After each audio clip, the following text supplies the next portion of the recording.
Alright guys, so we are out here at this container build again. We've got some work done on the inside. We've got these passageways. They still look a little rough because we haven't ground them down, painted them and whatnot, but they're welded up. They're welded continuously all the way up and down. We've got this plate on the bottom that is welded all the way to the edge, and then on the other side there was a little hole, so I put a little triangle piece of metal down in, right there, and welded that in place. So it's good and tight. I don't think there's any possibility of water getting in through this now. We basically took some of the Corten, the stuff that makes up the walls here, and use that right in here, and on this side as well. You can see it more here because we haven't ground the paint off. But anyway, so that's that one, and then the other end we did pretty much the same thing. This one was spread apart even more though, so we squeezed the walls together and still got it welded onto a 4-inch piece of plate or bar stock. And then we've got the bar stock down here. You can barely see it, but we've got that down on the bottom again. This one needs a little more grinding, but and there's a little spot here where the connecting bit was a little diagonal, so I put in a little piece to hook them together, just because it was easier to work with that little piece since we already had a... Anyway, so yeah, things are coming along here. I think we're going to shift gears and do a little more work at our place. Try to get our shop finished up, get it closed in, get ready for another slab, and get the community building kind of put together, get some water lines and electric and whatnot into our trenches, so we're ready to start closing those in when we're ready, I guess. Anyway, pretty soon we'll have pressurized water, electricity in all the buildings. We'll be just like the dang Rockefellers. All right, we're gonna get going. Hello again. So it is well, a couple days after Christmas here, so Merry Christmas and Happy New Year and all that. And anyway, we are working on some stuff. Back to this our water tanks. We've been out here messing around painting one of the sides, and I don't remember if I actually showed the tank up, but anyway, it's up. We've got some water in it. Those are the valves we decided to use. And our valve box, actually this one here, you can see what it's going to end up looking like. Carefully walking across the makeshift pallet bridge here. Anyways, so you can see there's an open spot where the valve will come through in the future, so when we put the other one over here, and then I'm going to put a piece of 14 gauge steel on top as a lid, and use a couple little pieces of tubing and some bar stock as a hinge, and there you go. So anyway, then we'll fill the inside with some of the foam board insulation stuff and whatever. And this one here, I was going to combine the 3 tubes coming out of the tanks, and then bring them in one tube. But thinking about it, I really want to bring them all in separately, so that we can move water from one tank to another, or only pull from one tank or 2 tanks or whatever. So instead of combining them in that box, we're just going to run the tubes over and then down through some 4-inch, actually, where's that? Lisa must have hit it somewhere. Anyway, basically the same tubing that you used for the toilet. I'm just going to run that through the trench now, so that we can close the trench in and push the pipes through later when we have the concrete poured. So anyway, so that's the project now. I'm gonna weld up the other 2 valve boxes, get the lids on all 3 of them, and then get the other 2 tanks brought over here. And anyway, so there's that project. We're also working on this guy. Just need to get trim around him, this window, and then put the back wall on so we can put gutters up.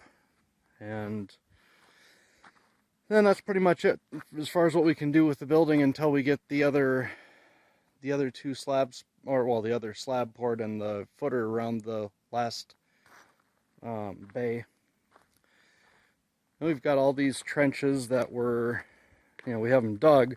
We're going to run the power and water through them, but oh, here's some of that pipe. Anyway, we've got like 600 feet of pipe that we're going to run of, actual 3-inch sewer pipe, essentially, that we're going to run through these trenches. And then we're going to stuff our PEX tubing through those, so that if we ever have one of the PEX lines break or whatever, we'll be able to just pull it back and shove a new line through. I mean, it'll be much more difficult than just, but but it'll be a lot easier than digging up the whole trench again. So anyway, and of course we'll have a telltale if there is ever a leak, because we'll have water backing up through those sewer pipes. Whereas if we just had a leak otherwise, we'd never know, because it'd just be leaking into the ground and water'd just be gone. So, and then I still have that little thing right there, my little greenhouse that I started messing with. Started that before we got started on this building, but I don't know, it was mostly just playing with my welder and whatnot. Anyway, yeah. So, and we're still running our washer in the little gray trailer over here.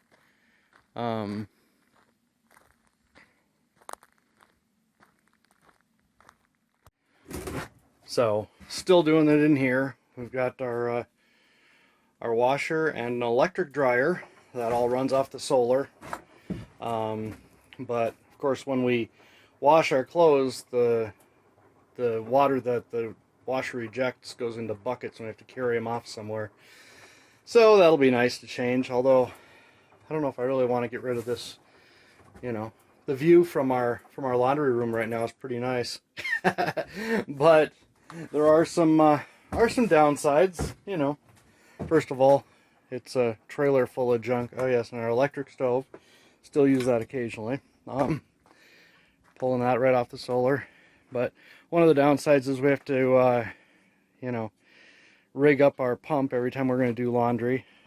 Today I was filling up the RV with water, so we still do it that way. Just fill the RV up, and then we don't have to have garden hoses and things like that in the yard for water. And also, it's been freezing at night, so we wouldn't want to anyway.